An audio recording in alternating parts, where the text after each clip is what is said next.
it's kind of tricky to stick one in there because you've got to shoot the same dot with both your arrows. So if you're looking at a 4 yard target, you think, yeah, I can hit that, no big deal. Well, you got a lot of people out there that don't necessarily do their homework to figure out where their bow's going to hit at super short distances, and it can be very frustrating to lose points on some of those short targets. We had pretty good luck. My travel buddy and I, we did pretty good on the long stuff. The short stuff kind of ate our lunch this past weekend. So you necessarily drop points where you expect to. Well, and shooting those short yardages, which a lot of them don't realize is your arrow is down at your mouth, but your sights are up by your eyes, so you're off. I know, like at my one bow, one time I shot one is 5 feet. I'd shoot it 70 yards. Hmm. It was a 70-yard target, but it was only, 5 feet away.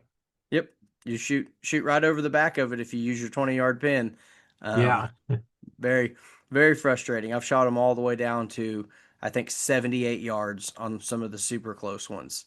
And it ought to be a gimme. It ought to be a chip shot, but all you got to do is do your homework. And then they throw in a little bit of angles to it as well. So they'll take your feet away. Your core's engaged in a different way, and it's pretty challenging. It's not the one we went to is not as technically challenging as Reading, but I think there's more of the terrain. It's spread out quite a bit for safety concerns. So you do put some miles on the boots. I didn't check my steps tracker, but we were pretty worn out after both days. Yeah, you get a lot of walking up and down hills and carrying all your stuff. Yeah, it can wear you out. 100%. I was not prepared with the bow, nor was I prepared physically. So, points off for style on that one. We came out huffing and puffing and sunburned, and mosquitoes weren't bad. It's just we've had so much rain. It's so humid up there that you don't think 90 degrees is going to be all that bad, and you get out there and you just can't breathe, and you're huffing and puffing, and it's like, golly, am I in that bad a shape, or is this just that physically demanding? And everybody out there that shot like a total archery challenge style, I would very highly encourage you to come try one of these because it's all the walking. I know there's a big stigma out there. A lot of people don't want to shoot for score, but you meet a lot of people. They can teach you a lot of things. You got friends that you're going to see there year after year, and it doesn't matter if you come in last. I've been middle of the pack. I've been bottom of the pack. It doesn't. The only thing it changes is the drive home and how you feel like you prepared for it. So, do yourself a favor and step outside of your comfort zone as an archer because let's face it, everybody's the champion of their own backyard. Yeah, that's true. Definitely, definitely true. When you get out of that backyard, all the pressure starts and everything else. And There's a good book out there, and the author's name escapes me, but the title of the book is With Winning in Mind.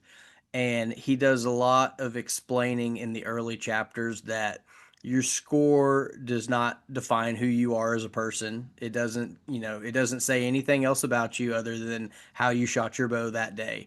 And I think there's a lot of people that are kind of hesitant to throw their scorecard in there because they're not just shooting for fun anymore. Now it's serious. Now it's a competition. Now they have to worry about all these extra things.